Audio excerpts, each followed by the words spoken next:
Hello students, हम लोग last class में new chapter heredity and evolution start कर चुके हैं और इस चैप्टर में हमको क्या पढ़ना है वो देखिएगा ध्यान से। हम लोगों ने लास्ट क्लास में जाना था what is the meaning of heredity, तो ये हम जान चुके हैं। Heredity can be defined as the process as the phenomena of transferring of characters from the parents to the offspring. This particular process is defined as heredity. और इस heredity के काम को जो कंप्लीट करने में आपकी हेल्प करते हैं वो हैं chromosomes which are present inside the nucleus. और क्रोमोसोम की भी अगर स्मॉलर यूनिट देखी जाए जो इस हेरिडिटी के प्रोसेस में हमारी मदद करती है तो वो है जीन्स। तो उस जीन्स के बारे में हम लास्ट क्लास में थोड़ी बहुत बातें जान चुके थे और आज की क्लास में हमें उसके बारे में थोड़ा और जानना है। तो चलिए जानना शुरू करते हैं। तो हमें किसके बारे में जानना है? हमें जानना है जीन्स के बारे में। किसके बारे में जानना है? जीन्स के बारे में। तो जीन्स क्या होते हैं? जीन्स के बारे में हमने जाना था कि they are the segments of DNA which are responsible for the synthesis of a single protein, and that particular gene is responsible for the appearance of any character in your body. मतलब whatever the character is there, जैसे आपकी height हो गई, it may be tall, it may be short, तो whatever the height is there, आपके height के factor को control करने के लिए हमारे क्रोमोसोम में क्या प्रेजेंट होगा? एक इंडिविजुअल जीन। आ गई बात समझ में? अगर आप बात करें, आपने कॉम्प्लेक्शन की, स्किन कॉम्प्लेक्शन की, whether it is fair, average, black, whatever is it okay? To control that particular complexion again a gene is present in our body, in our chromosomes. मतलब बात यह है कि हमारे क्रोमोसोम्स के अंदर कितने जीन्स प्रेजेंट होते हैं? 1000 ऑफ जीन्स प्रेजेंट होते हैं जो हमारे बॉडी के 1000 ऑफ कैरेक्टर्स को क्या करते हैं? कंट्रोल करते हैं। आ गई इतनी बात समझ में? तो चलिए आगे समझते हैं, थोड़ा और समझते हैं।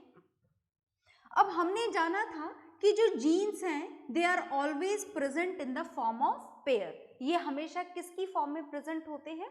पेयर की फॉर्म में प्रेजेंट होते हैं, exactly in the same way as the chromosomes are present in our body cells. Is it okay? तो जैसे आपके बॉडी न्यूक्लियस में क्रोमोसोम्स पेयर की फॉर्म में प्रेजेंट होते हैं, बिल्कुल उसी तरह से जो जीन्स हैं वो भी पेयर की फॉर्म में प्रेजेंट होते हैं। इसके साथ ही साथ हमने जाना था कि जीन्स को डिनोट करने के लिए आप क्या यूज करते हैं? जीन्स को डिनोट करने के लिए आप अल्फाबेट्स यूज करते हैं, और जो अल्फाबेट हम यूज करते हैं, these alphabet may be capital and may be small. Is it okay? अब आपने जीन को कैपिटल लेटर के थ्रू डिनोट किया है या स्मॉल लेटर के थ्रू डिनोट किया है, it depends on the type of genes. और हमने जीन्स को 2 कैटेगरीज में क्लासिफाई कर दिया था। जो फर्स्ट टाइप के जीन्स आपने जाने थे, दे वर डोमिनेंट जीन्स। कौन से जीन्स हमने जाने थे? हमने जाने थे dominant genes. Is it okay? और जो दूसरे टाइप के जीन्स आपने जाने थे वो आपने जाने थे रेसेसिव जीन्स। रेसेसिव जीन और डोमिनेंट जीन में एक डिफरेंस हम जान चुके थे कि जो डोमिनेंट जीन है they are always denoted by the capital letters. इनको हमेशा कौन से लेटर से डिनोट किया जाता है? कैपिटल लेटर से डिनोट किया जाता है। और जो रेसेसिव जीन्स हैं, उन रेसेसिव जीन्स को कौन से लेटर से डिनोट किया जाता है? रेसेसिव जीन्स को डिनोट किया जाता है स्मॉल लेटर्स से। कौन से लेटर से डिनोट किया जाता है? स्मॉल लेटर्स से डिनोट किया जाता है। जो दूसरा डिफरेंस हमने डोमिनेंट जीन और रेसेसिव जीन के बारे में जाना था वो ये जाना था कि जो डोमिनेंट जीन है, they if they are present then always they show their behaviour, always they show their behaviour even in the presence of a recessive gene. हमेशा अपना बिहेवियर शो करते हैं ये, अगर ये प्रेजेंट है तो। मुझे लगता है कि इस बात का मतलब आपको बहुत अच्छे से समझ में नहीं आया होगा, पर आ जाएगा, रुकिएगा थोड़ा। Is it okay? Now the next thing which has to be known about the recessive gene is that they show their behaviour, they show their behaviour. ये जो अपना कैरेक्टर है, ये जो अपना बिहेवियर है, ये सिर्फ और सिर्फ कब शो करते हैं? ये सिर्फ और सिर्फ ये तब शो करते हैं when no dominant gene is present, in the absence of dominant gene. Dominant gene की एब्सेंस में ही अपना कैरेक्टर शो करते हैं। तो जैसा कि मैंने बोला कि शायद ये बात आपको बहुत अच्छे से क्लियर नहीं हुई होगी, तो आज की क्लास में हम इस बात को अच्छे से क्लियर कर लेते हैं। जैसे आप देख सकते हैं बोर्ड पर, मैंने यहाँ पर दो जीन्स लिखे हुए हैं, capital T and small T. हालांकि हम लास्ट क्लास में इसका डिस्कशन कर चुके हैं कि ये जो कैपिटल टी है, this is the gene which represent the tall height. ये किसको डिनोट करता है? टॉल हाइट को डिनोट करता है। और ये जो दूसरा जीन है small T, this denote short height. आप शॉर्ट हाइट भी बोल सकते हैं, और ये इतना शॉर्ट होता है कि आप इसे ड्वार्फ भी बोल सकते हैं। Is it okay? Very short height which is okay. तो चलिए हम इस बात का मतलब समझने की कोशिश कर रहे थे कि आखिर जो सेकेंड पॉइंट हमने यहाँ पर लिखा है, that they always shows their behaviour, यहाँ हमने लिखा कि दे show their behaviour only and only in the absence of dominant gene. तो आखिर इन दोनों बातों का क्या मतलब है? इन बातों का मतलब हम यहाँ पर समझना चाह रहे थे। तो चलिए समझने की कोशिश करते हैं, देखिएगा ध्यान से। मैंने आपको बोला कि जो जीन्स है वो हमेशा किस फॉर्म में प्रेजेंट होते हैं? पेयर्स की फॉर्म में प्रेजेंट होते हैं हमेशा। तो अगर बात आपके हाइट वाले जीन्स की जाए, the genes which are responsible for the height, तो उसमें क्या आपको देखना पड़ेगा? देखिएगा ध्यान से, क्या क्या कॉम्बिनेशंस पॉसिबल हैं, सुनिएगा ध्यान से। फिलहाल हम इस टॉपिक को यहाँ एंड कर देते हैं, because we are not at all writing anything for this. हम बाद में ये लाइन दोबारा ड्रॉ कर लेंगे। सुनिएगा ध्यान से, अगर आप यहाँ पर अपनी हाइट वाला जीन मेंशन करना चाहें तो आपके पास में दो ऑप्शन है, one is capital T and another is small T. तो आपने पहला कॉम्बिनेशन बनाया कैपिटल टी का। अब आप बोलेंगे कि ये कॉम्बिनेशन क्यों बनाया? जरूरत ही नहीं थी कॉम्बिनेशन की। भाई कॉम्बिनेशन इसलिए बनाया क्योंकि आपको बार बार ये बात बोली जा रही है that genes are always present in the form of pair. Is it okay? तो ये जीन को हमने पेयर में डिनोट करने के लिए यहाँ पर कैपिटल टी से डिनोट किया है। तो या तो आपकी बॉडी में हाइट के लिए जीन का ये वाला कॉम्बिनेशन प्रेजेंट होगा, पर जरूरी तो नहीं कि दोनों कैपिटल टी वाले ही जीन आपकी बॉडी में हाइट के लिए प्रेजेंट हो। एक और पॉसिबिलिटी भी है कि आपकी बॉडी में एक तो कैपिटल टी हो और दूसरा स्मॉल टी हो, ये है सेकंड पॉसिबिलिटी। तीसरी पॉसिबिलिटी भी है, तीसरी पॉसिबिलिटी ये है कि आपके बॉडी के अंदर हाइट के लिए जो दो जीन्स प्रेजेंट हैं वो दोनों ही कैसे हों? Small T and small T. Is it okay? आ गई बात समझ में? तो हमारी बॉडी में क्या सबकी बॉडी में हाइट के लिए जीन्स होते हैं? बिल्कुल, सबकी बॉडी में हाइट के लिए जीन्स होते हैं। और जीन्स हमेशा किसकी फॉर्म में प्रेजेंट होते हैं? जीन्स हमेशा पेयर की फॉर्म में प्रेजेंट होते हैं। Is it okay? आ गई बात समझ में?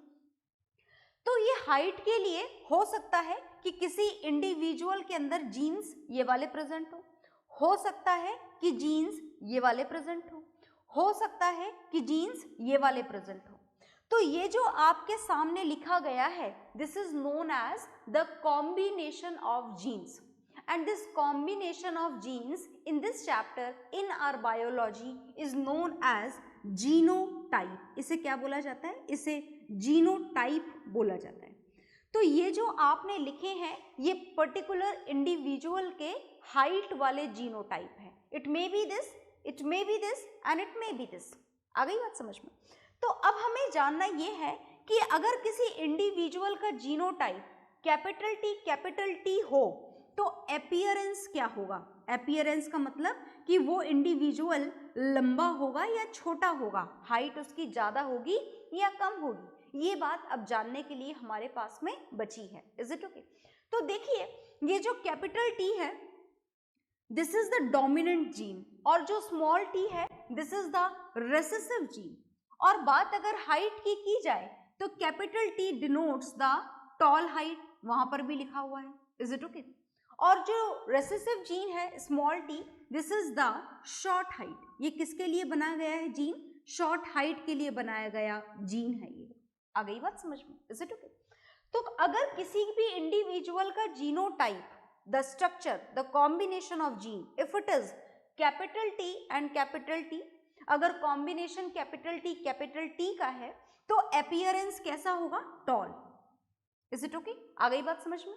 क्योंकि दोनों ही जीन कौन सी हाइट के लिए प्रेजेंट है? यहाँ पर दोनों ही जीन टॉल हाइट के लिए प्रेजेंट है। तो जब दोनों ही जीन टॉल हाइट के लिए प्रेजेंट है तो अपीयरेंस इंडिविजुअल का शॉर्ट होने का तो सवाल ही नहीं होता। Is it okay? मतलब अपीयरेंस कैसा होगा? अपीयरेंस होगा टॉल। आ गई बात समझ में? ठीक है। नेक्स्ट आपने देखा कि जीनोटाइप ये भी पॉसिबल है, किसी इंडिविजुअल के अंदर जीन्स का कॉम्बिनेशन, हाइट वाले जीन्स का कॉम्बिनेशन ये भी पॉसिबल है कि एक कैपिटल टी हो और दूसरा स्मॉल टी हो।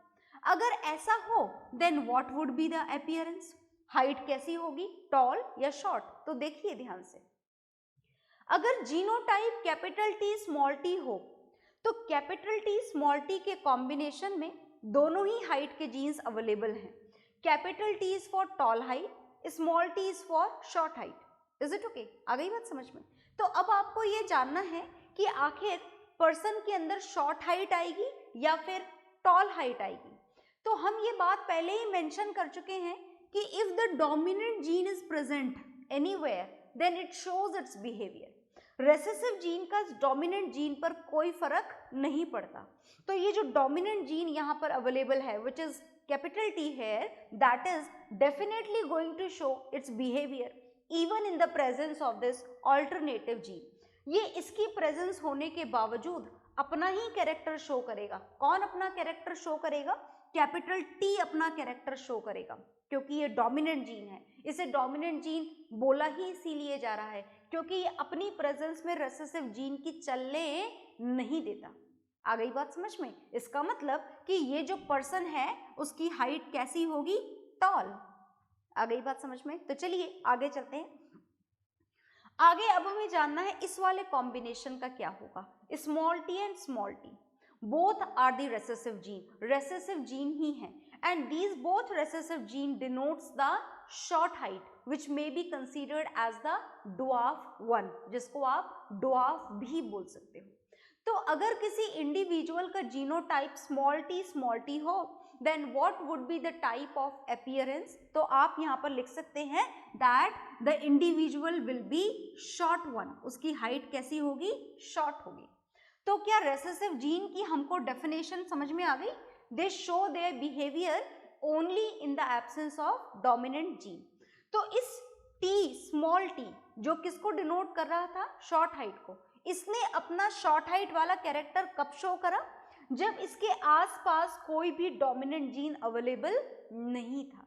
तो this is the condition of recessive gene that they shows their behaviour only and only in the absence of dominant gene. और जब तक डोमिनेंट जीन अवेलेबल है तब तक वो चाहे अकेला हो चाहे कॉम्बिनेशन में हो, वो अपना कैरेक्टर डेफिनेटली शो करता है, बिल्कुल कंफर्म शो करता है।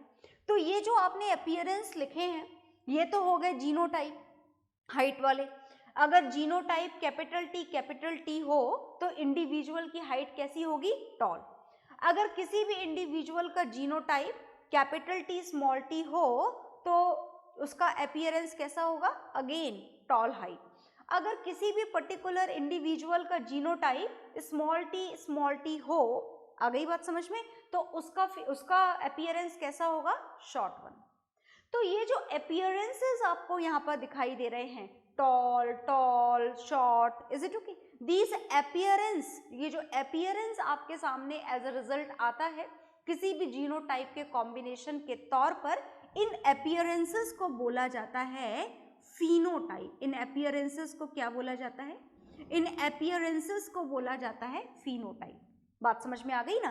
तो जेनेटिक स्ट्रक्चर को तो जीनोटाइप, जो अपीयरेंस दिखाई दे रहा है उसे फिनोटाइप बोला जाता है। तो आप इसे नोट डाउन कर लीजिए। ओके,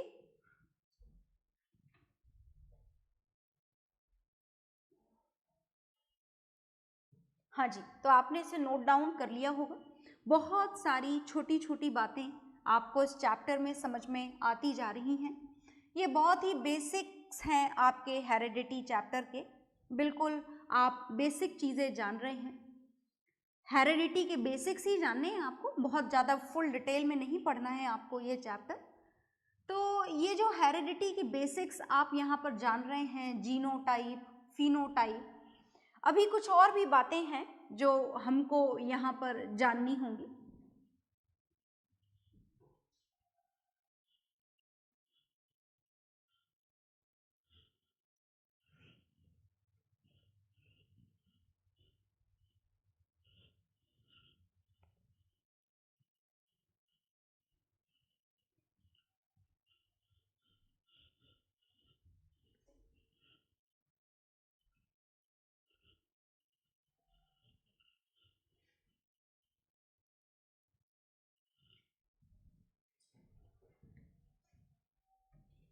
हाँ जी, तो अब और कौन सी बातें आपको जाननी है?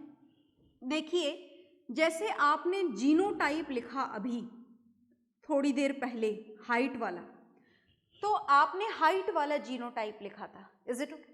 और हाइट वाले जीनोटाइप आपने 3 कॉम्बिनेशंस बनाए थे। पहला कॉम्बिनेशन बनाया था कैपिटल टी का। मैं बार बार रिमाइंड करा रही हूँ ताकि आप कहीं भूल ना जाए, is it okay? Capital T जो है यहाँ पर किसको इंडिकेट कर रहा है? टॉलनेस को इंडिकेट कर रहा है। और उसी के साथ साथ ये डोमिनेंट जीन है which shows its behavior definitely even in the presence of alternative gene. दूसरा आपने जीन जो यहाँ पर मेंशन कर रखा है, this is small T, and small T denotes the short height. ये शॉर्ट हाइट को डिनोट कर रहा है। और ये कौन सा जीन है? रेसेसिव जीन है, जो अपना बिहेवियर सिर्फ कब शो करता है? In the absence of dominant one, is it okay? तो आपने इन दोनों के टोटल 3 कॉम्बिनेशन बनाए। 3 ही बन सकते हैं कॉम्बिनेशन, कोई चौथा बनने के चांसेस भी नहीं है। कैपिटल टी पहला कॉम्बिनेशन बना, और इसका अपीयरेंस जो हमें मिला वो क्या मिला? टॉल वन, जिसे आप क्या बोल रहे हैं? फिनोटाइप। तो ये तो क्या है? ये तो है जीनोटाइप, है ना? Genetic structure is genotype. जो अपीयरेंस आपको दिखाई दे रहा है, जो कैरेक्टर आपके सामने आपको नजर आ रहा है, that is phenotype, is it okay? दूसरा आपने कॉम्बिनेशन बनाया स्मॉल टी का, and this is for short height. ये किसके लिए बनाया गया है? ये शॉर्ट हाइट के लिए बनाया गया। मतलब जीनोटाइप स्मॉल टी और फिनोटाइप शॉर्ट हाइट। और एक कॉम्बिनेशन आपने बनाया जिसमें दोनों जीन अवेलेबल थे, dominant as well as recessive. पर जब तक डोमिनेंट जीन की प्रेजेंस है, कैरेक्टर उसी का शो होगा। मतलब इसका भी जो अपीयरेंस है वो कैसा था? टॉल वन, और टॉल वन इसका क्या है? फिनोटाइप। तो अगर आप इन तीनों जीन्स कॉम्बिनेशन को, इन जीनोटाइप को ध्यान से देखें तो हमें एक डिफरेंस नजर आ रहा है। क्या डिफरेंस नजर आ रहा है? एक एग्जाम्पल हुआ ये, in which both of the genes are exactly same, that means of dominant gene. ये दूसरा एग्जाम्पल है, again in which these 2 genes are same, and this is the third one in which the genes are different. One is dominant and the another one is recessive. And on this basis, the genotype can be classified into 2 categories. If both of the genes are same, then this combination is known as homozygous. इसे क्या बोला जाता है? इसे homozygous structure, genetic structure बोला जाता है। If both of the genes are different from each other, then it is known as heterozygous. इसे क्या बोला जाता है? इसे heterozygous बोला जाता है। आ गई बात समझ में? तो आप इसको नोट डाउन कर लीजिए, ओके?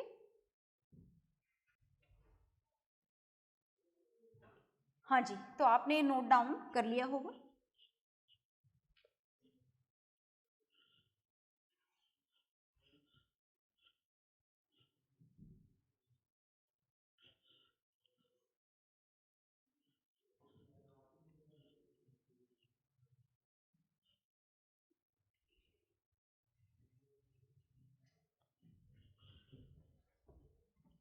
हाँ जी, इसके बाद में अब हमको क्या जानना है?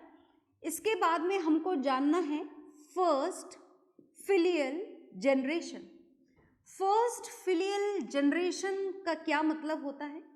This first filial generation in short is also known as F1 generation. क्या बोला जाता है इसको? इसको F1 जनरेशन बोला जाता है। अब F1 जनरेशन का क्या मतलब है? F1 जनरेशन का मतलब सुनिएगा, जैसे कि मेल पेरेंट है, is it okay? Male parent है और फीमेल पेरेंट है, और मेल पेरेंट और फीमेल पेरेंट के फ्यूजन के थ्रू हमें यहाँ पर फर्स्ट जनरेशन मिली। Is it okay? आ गई बात समझ में? ऑफस्प्रिंग्स का प्रोडक्शन हुआ। किसका प्रोडक्शन हुआ? ऑफस्प्रिंग्स का प्रोडक्शन हुआ। Is it okay? तो ये जो ऑफस्प्रिंग्स का प्रोडक्शन होता है, this offspring are involve in the category of F1 generation, जिसका पूरा नाम है फर्स्ट फिलियल जनरेशन। आ गई बात समझ में? इसी तरीके से आपको एक छोटी सी बात और जाननी है, and this one is second filial generation. And this second filial generation, according to this second filial generation, ये जो ऑफस्प्रिंग्स यहाँ पर प्रोड्यूस हुए हैं, इन ऑफस्प्रिंग के कॉम्बिनेशन से जब नेक्स्ट जनरेशन प्रोड्यूस होती है, तो नेक्स्ट जनरेशन मतलब थर्ड जनरेशन हो गई एक तरीके से। इस थर्ड जनरेशन को बोला जाता है F2 जनरेशन, और F2 जनरेशन को ही हम क्या बोलते हैं? Second filial generation. आ गई बात समझ में? तो these are the first filial generation and second filial generation. Note down कर लीजिए आप इसे।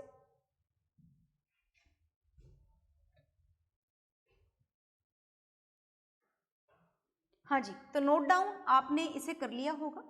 और इसी के साथ में जो हमारे हेरिडिटी के बेसिक्स हैं, they are done now.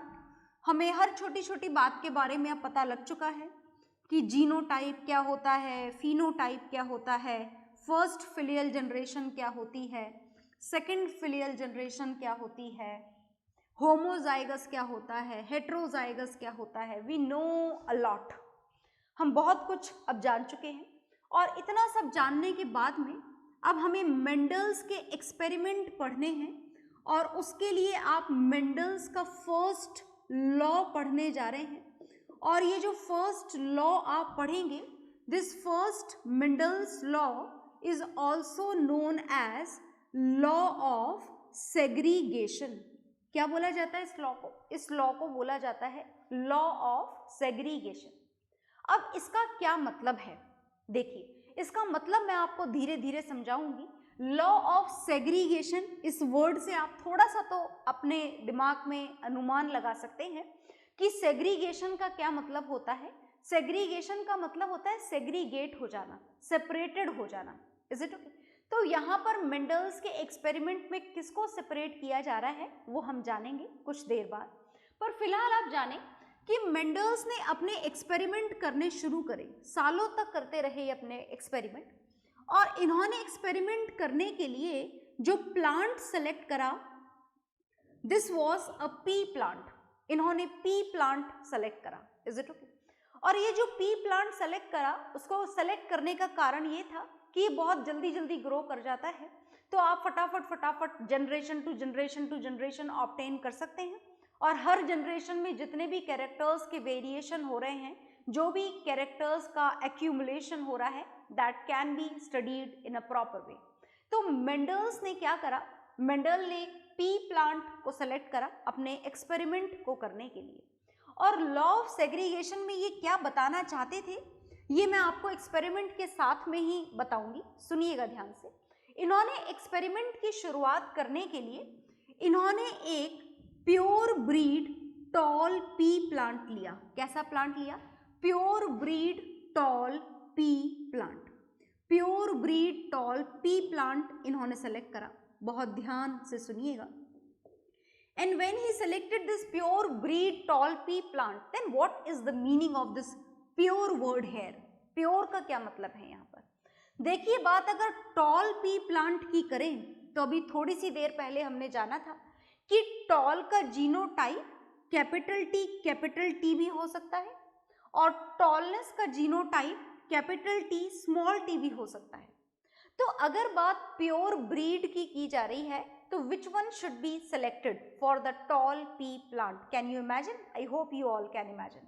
This can be considered as the pure breed of tall pea plant, क्योंकि यहाँ पर एक जीन ऐसा भी है जो शॉर्ट हाइट को डिनोट करता है। Is it okay? तो इन्होंने यहाँ पर जो पी प्लांट सेलेक्ट किया, प्योर ब्रीड वाला टॉल पी प्लांट, उसका जो जीनोटाइप आप लिखेंगे वो क्या लिखेंगे? Capital T, capital T. और ये जो प्लांट यहाँ पर सेलेक्ट किया गया था, this one belongs to the male pea plant. आप समझ सकते हैं, आप रिप्रोडक्शन चैप्टर पढ़ चुके हैं, इसका मतलब आप जानते हैं कि जो फ्लावर का जो पॉलन ग्रेन था, is it okay, that should be that genotype of that particular male pea plant, that means the genotype of pollen grain should be like this, capital T and capital T. okay? फिर इन्होंने select किया pure breed of short P plant. ये जो short P plant यहाँ पर select किया गया, इसका जो जीनोटाइप था, इसका जीनोटाइप था small T and small T. हालांकि यहाँ पर अगर आप प्योर लें या इम्प्योर लें, इसमें और कोई ऑप्शन नहीं है। अगर जीनोटाइप स्मॉल टी है, डेफिनेटली ये शॉर्ट ही होगा, और शॉर्ट जीनोटाइप के लिए इसके अलावा और कोई ऑप्शन नहीं है। Is it okay? क्योंकि ये एक रेसेसिव जीन है and this belongs to the female reproductive organ of a flower. Is it okay? अब हमें रिप्रोडक्शन करवाना था पॉलिनेशन के थ्रू। पहले क्या करवाना पड़ेगा? पॉलिनेशन, और फिर क्या करवाना पड़ेगा? रिप्रोडक्शन, जिससे आपको मिलेगी first filial generation. Is it okay? तो फर्स्ट फिलियल जनरेशन ऑब्टेन करते वक्त इन्हें पता लगा कि ये जो जीन्स थे, जो जीनोटाइप था capital T and capital T, जो एक पेयर में प्रेजेंट था, is it okay, at the time of reproduction, at the time of formation of reproducing cells, जिसे आप कॉमनली गैमेट्स भी बोलते हैं, तो at the time of gametes formation these genes will be separated. ये genes क्या हो जाते हैं? सेपरेटेड हो जाते हैं। Is it okay? And these are the genetic structure of gametes. Similarly जो फीमेल प्लांट था उसमें भी ये काम हुआ। ये जो जीनोटाइप था ये कितने पार्ट्स में डिवाइड हो गया? 2 पार्ट्स में डिवाइड हो गया। Is it okay? आई बात समझ में? मतलब ये जो स्ट्रक्चर हमने लिखा है, ये किसका स्ट्रक्चर लिखा है? गैमेट्स का स्ट्रक्चर लिखा है। गैमेट्स का मतलब आप क्या बोल सकते हैं? These are the reproducing cells. ये कौन सी सेल्स हैं? रिप्रोड्यूसिंग सेल्स है ये। आ गई बात समझ में? तो रिप्रोड्यूसिंग सेल्स जिन्हें आप गैमेट्स बोल रहे हैं, गैमेट्स बनते ही, रिप्रोड्यूसिंग सेल का फॉर्मेशन होते ही जो जीन्स पेयर की फॉर्म में प्रेजेंट थे, वो जीन्स क्या हो गए? सेपरेट हो गए।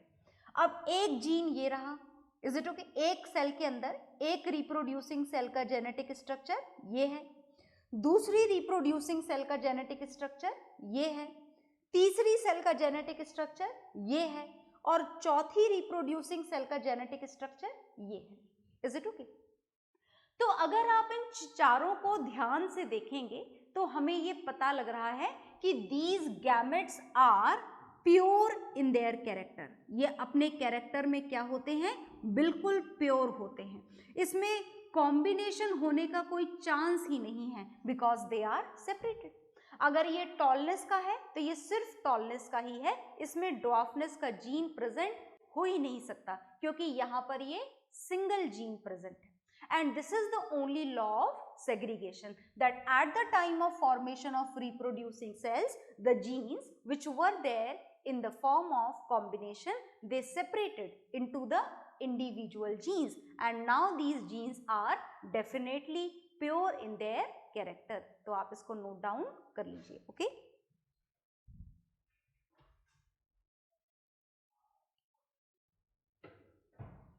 तो आपने ये नोट डाउन कर लिया होगा, और लॉ ऑफ सेग्रीगेशन भी आपको शायद समझ में आ गया होगा। तो लॉ ऑफ सेग्रीगेशन हमें सिर्फ और सिर्फ एक ही बात बताता है। क्या बताता है? कि eight the time of formation of reproducing cells, the genes which were in the form of pair, that definitely they will separate into the individual one. Is it okay? That means these are the genetic structure of the gametes of the reproducing cells, which are the single genes, and as the genes are single, therefore they are pure in their character, ये अपने character में क्या होंगे, बिल्कुल pure, क्योंकि यहाँ पर कोई और कॉम्बिनेशन की पॉसिबिलिटी है ही नहीं। तो अब हमें क्या करवाना है, हमें फर्स्ट जनरेशन ऑब्टेन करनी है। तो चलिए फर्स्ट जनरेशन ऑब्टेन करते हैं। पहली पॉसिबिलिटी है कि ये वाला जेनेटिक स्ट्रक्चर थोड़ा ऊपर बना देते हैं ऐसे, और ये वाला जेनेटिक स्ट्रक्चर इस वाले जीन से कंबाइन हो जाए। ये वाला मेल रिप्रोड्यूसिंग सेल अगर इस वाले फीमेल रिप्रोड्यूसिंग सेल से कंबाइन हो जाए तो जो जेनेटिक स्ट्रक्चर हमको मिलेगा, जिसे हम जीनोटाइप बोलते हैं, वो हमें मिलेगा capital T small T. Is it okay? Second possibility है कि ये वाली रिप्रोड्यूसिंग सेल का जीनोटाइप इस वाले रिप्रोड्यूसिंग सेल के साथ में कंबाइन हो जाए। In that condition the genotype which we will obtain is capital T small T, right. Third possibility है कि ये वाला जीन इस वाले के साथ कंबाइन हो जाए। Again the genotype will be same, capital T small T. And the fourth possibility is this, again the genotype will be capital T small T. तो ये हमें मिली है यहाँ पर फर्स्ट जनरेशन, जिसे आप फर्स्ट फिलियल जनरेशन बोलते हैं। तो अगर आपसे कोई फर्स्ट फिलियल जनरेशन का जीनोटाइप पूछे तो आप क्या लिखेंगे? इसको हम यहाँ से रफ कर देते हैं। तो फर्स्ट फिलियल जनरेशन में आप देख रहे हैं कि सबका जीनोटाइप क्या है? सेम। मतलब फर्स्ट फिलियल जनरेशन का जीनोटाइप क्या है? Capital T small T.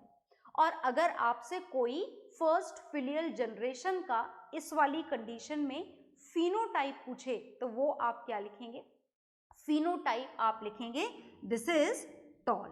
याद है ना, capital T is for tall and small T is for short, and this is the dominant one. तो ये अपना कैरेक्टर शो करेगा, डेफिनेटली शो करेगा। Is it okay? तो आप इसको फर्स्ट फिलियल जनरेशन को नोट डाउन कर लीजिए, फिर हम सेकेंड फिलियल जनरेशन ऑब्टेन करेंगे। ओके, तो आपने ये नोट डाउन कर लिया होगा। अब फर्स्ट फिलियल जनरेशन को थोड़ा ध्यान में रखेंगे आप। फर्स्ट फिलियल जनरेशन से जो हमें प्लांट मिले, दे ऑल वर टॉल। सारे के सारे कैसे थे? टॉल थे। सबका जेनेटिक स्ट्रक्चर कैसा था? सबका जेनेटिक स्ट्रक्चर सेम था। Is it okay? सबका जीनोटाइप क्या था? सेम था। अब फर्स्ट फिलियल जनरेशन को क्रॉस करा करके आप कौन सी जनरेशन ऑब्टेन करेंगे? Second generation. This is second filial generation, right. तो देखिएगा, अब आपको ये प्योर टॉल पी प्लांट आप यहां से हटा दें, क्योंकि अब आपकी ब्रीड जो है वो प्योर नहीं रही। क्यों नहीं रही? क्योंकि फर्स्ट जनरेशन के अंदर जो हमें प्लांट मिले वो genotype capital T small T के साथ मिले, and they are not pure, क्योंकि एक डोमिनेंट है, एक रेसेसिव, एक टॉल है, एक ड्वार्फ है, शॉर्ट है। Is it okay? तो ये हमने लिया मेल पी प्लांट और एक हमने लिया फीमेल पी प्लांट। तो अब आप इससे क्या ऑब्टेन करने जा रहे हैं? Second filial generation. And to obtain this, again reproducing cells has to be formed, and at the time of formation of reproducing cells, what would happen? According to this law of segregation, these genes will separated into the individual. So these are the gamete. ये gametes हैं, reproducing cell हैं. Is it okay? देखिए, this reproducing cell is having the gene only of the tall height, this one only of the short height. Again here female, capital T small t. This reproducing cell is having the gene only of the tall height. This is again only of the short height. So again the same statement can be given that all the gametes are pure in their character. Now we are going to obtain the second generation by using these reproducing cell. तो चलिए सारे जो भी possible combinations हैं वो बना लेते हैं। तो पहला combination बना ये वाला capital T capital T. Second combination बना this one capital T small T. Is it okay? Third combination बना ये वाला, आपको डोमिनेंट जीन पहले लिखना होता है, और लास्ट कॉम्बिनेशन बना ये वाला स्मॉल टी स्मॉल टी। तो अब अगर हमसे कोई बोले कि F2 जनरेशन का, कौन सी जनरेशन की बात हो रही है अब? F2 जनरेशन की। F2 जनरेशन का अगर आपको जीनोटाइप लिखना हो तो जीनोटाइप तो है ही नहीं, बहुत सारे हैं। एक तो हमें मिला कैपिटल टी, कैपिटल टी, देखते जाइए, काउंट करते जाइए, ये F2 जनरेशन के जीनोटाइप लिखे हुए हैं। दो आपको मिले कैपिटल टी, स्मॉल टी, एक आपको मिला स्मॉल टी, स्मॉल टी, तो तीन डिफरेंट जीनोटाइप मिले। तो जीनोटाइप नहीं लिख सकते, अब आपको जीनोटाइप रेशो लिखना होगा एंड दिस वुड बी 1:2:1। तो ये बात तो हो गई जीनोटाइप रेशो की। Now the another thing is phenotype ratio. कौन सा रेशो लिखना है अब आपको? फिनोटाइप रेशो लिखना है। फिनोटाइप का मतलब समझते हैं ना, अपीयरेंस। तो चलिए देखते हैं ये वाले जीनोटाइप का अपीयरेंस कैसा होगा? टॉल। इसका कैसा होगा? टॉल। इसका कैसा होगा? टॉल। और इसका कैसा होगा? शॉर्ट।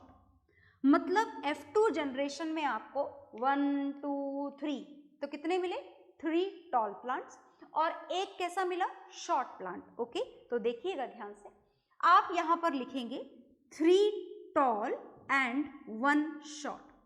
तो फिनोटाइप रेशो आपको F2 जनरेशन का मिला 3:1 and in this way the Mendel's experiment which proves the law of segregations are done. Is it okay? तो ये आपके फिनोटाइप रेशो, जीनोटाइप रेशो, ये सब आपको याद रखने होंगे, आप बोर्ड पर से नोट डाउन कर लीजिए। ओके,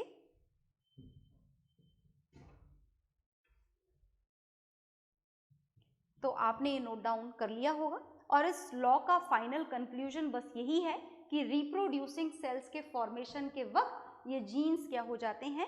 बिल्कुल सेपरेट हो जाते हैं, मतलब the gametes are pure in their characters. Is it okay? तो इसके बाद हम लोग पढ़ेंगे नेक्स्ट क्लास में। Okay, bye everyone.